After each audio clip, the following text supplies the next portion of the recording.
Hi, friends. It is Sunday, July the 19th, and we definitely are moving closer to the point where we have gotten the worst of the COVID-19 bug behind us. We're not there yet, but we can see the light at the end of the tunnel. Today, I want to just give you kind of a big picture overview and in that share with you kind of the good news and bad news that we have right now about COVID-19, what's going on. The bad news we'll go ahead and get out of the way first. This is the stuff that you pretty much already know, so we'll try and cover it in short order.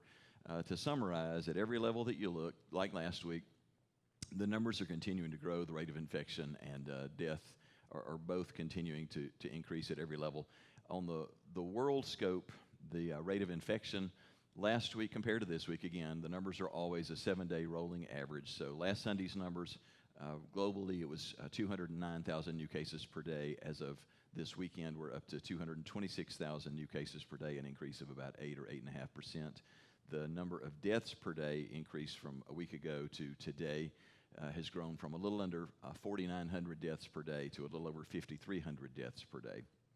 In the United States, which is still absolutely the worst hotspot in the world, there really are three countries that are primarily responsible for most of the advances, most of the growth in new cases, and that continues to be the United States, India, and Brazil. South America still is just in a very bad way. South Africa is not doing well at all, and Mexico is in a bad way as well. But those three countries are responsible for the biggest portion of the growth, and the United States is still the lion's share of that. In the U.S., what we've seen in the last week is a growth from last week. The daily increase in cases was about 60,000 per day.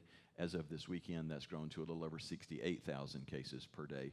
That's a growth of about 14%. And in terms of deaths per day, the growth that we've seen in the last 2 weeks, 2 weeks ago it was 595 per day. Last Sunday, that was 726 per day. As of this weekend, looking at the last 7 days, it's 782 per day, but it's really a little worse than what that sounds like, because if you look at the last 5 days, there's a rapid increase. The last 5 days, the average is 926 deaths per day in the United States. And unfortunately, the closer we get to home and looking at the numbers, the worse it becomes, because in the state of Alabama, things are really grim over the last week. Last Sunday, the 7-day rolling average for number of new cases was 1,298 new cases per day. As of this weekend, that's jumped all the way up to 1,898 new cases per day, an increase of 46% in the span of just 1 week's time. And right here in Baldwin County, things are just as serious. A week ago, we were looking at setting new records for new cases per day at 51 new cases per day within the county. That's jumped up this past week to 84 new cases, an increase of 65%.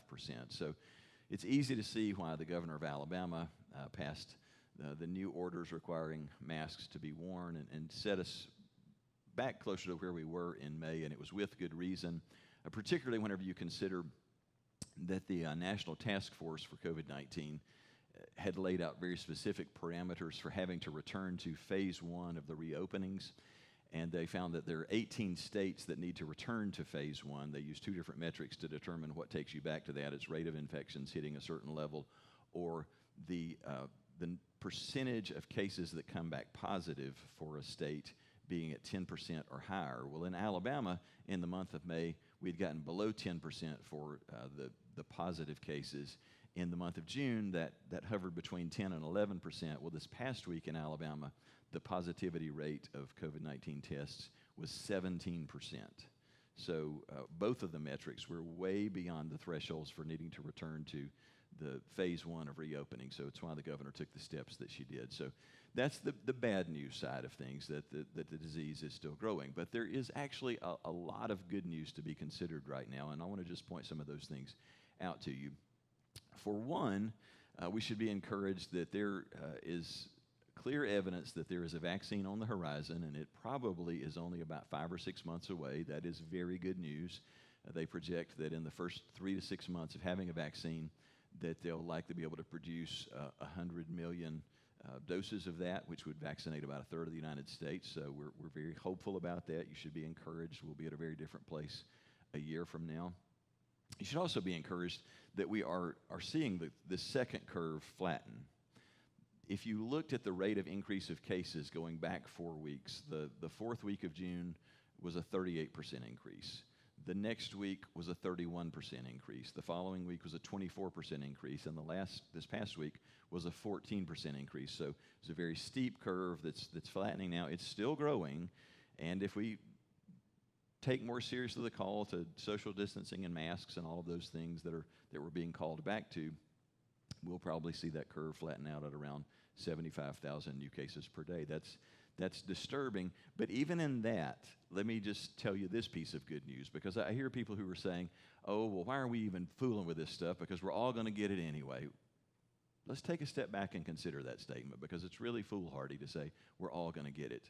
Realize that in 6 months, only 1% of Americans have been diagnosed or confirmed as having COVID-19. 1% in 6 months, and we are less than 6 months, most likely, from having a vaccine. Even if we just stayed right where we are now with roughly 70,000 new cases per day, and suppose we didn't come over the hump of that curve and make it any better, if we stayed at that place for the next 6 solid months with 70,000 new cases per day for 26 weeks, that would only mean that 4% of the American population, 4 additional percent, would get the disease, so that at the end of the year, 5% of America would have had COVID-19. Now, that's still very serious, because that will have meant probably that 500,000 Americans died this year from COVID-19. But even in that scenario, 95% of America wouldn't have gotten the disease. If you and I are smart, we can very likely be in that 95%. And if we work together, we can make it a lot more than 95% who don't get the disease. Additionally, I would point out to you some of the really good news is the studies that are coming out that are indicating that children, particularly children under the age of 18, are just not getting this disease in any significant numbers. In fact, that part of the population that's from birth to age 18, it represents 22% of the American population, and yet that age bracket only represents 2% of the COVID-19 cases in the whole country. It's very disproportionately low, and that's good news. What they're finding in numerous studies in the U.S. and abroad is that children, for whatever reason, don't tend to catch the disease easily. They don't tend to spread the disease easily. And all of the things that we would spin off from that, hospitalizations, significant spin-off illness issues, and deaths, all of those things are extremely low rates for preschoolers and school-aged children. That's really significant for us, as we're about a month away from the reopening of schools, and everybody's been really afraid of that. And I'm not saying that we shouldn't be concerned, but the evidence is very encouraging. And there have been 2 extensive studies done in the New York area, one of them involving about 20,000 people, another one involving about 50,000 people, and both studies found the same thing. They're looking at all of these children who've been sent into literally thousands of different environments, most of them preschool environments, while the disease has been going on. And you would expect that in those kinds of environments, the disease would spread rapidly. And what they found is it's not spreading hardly at all.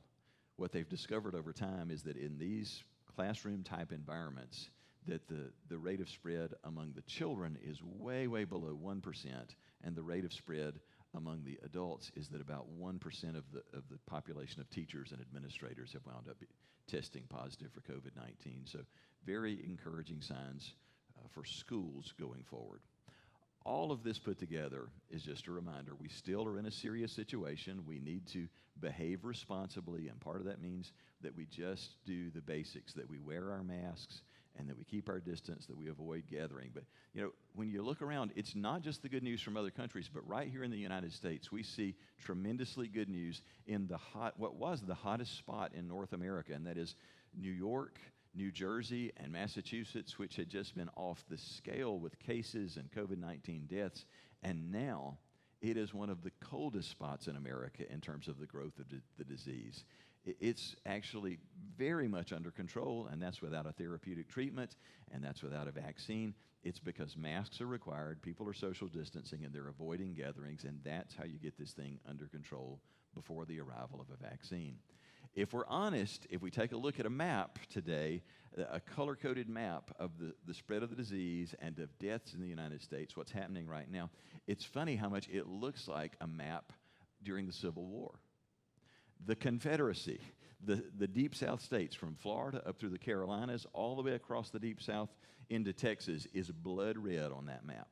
The disease is spreading rampantly in the Deep South, while we're doing much better in other parts of the United States. It is a reminder that in the regions where people wear masks and social distance, they're getting it under control. But here in the Deep South, where we tend to say, you can't tell us what to do, it's government control, it sounds a little bit like 160 years ago when people were pushing back against the federal government. Well, friends, it didn't work well for the Confederacy, and it cost hundreds of thousands of people their lives 160 years ago. Let's don't repeat the mistakes of the South from so long ago. Let's don't let fear drive what we do. Let's be responsible and save lives, and we'll be at a much better place in 6 months to a year.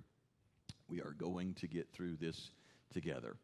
I'm Mark Price, reminding you to stay safe, to stay in touch, and always remember that you are loved.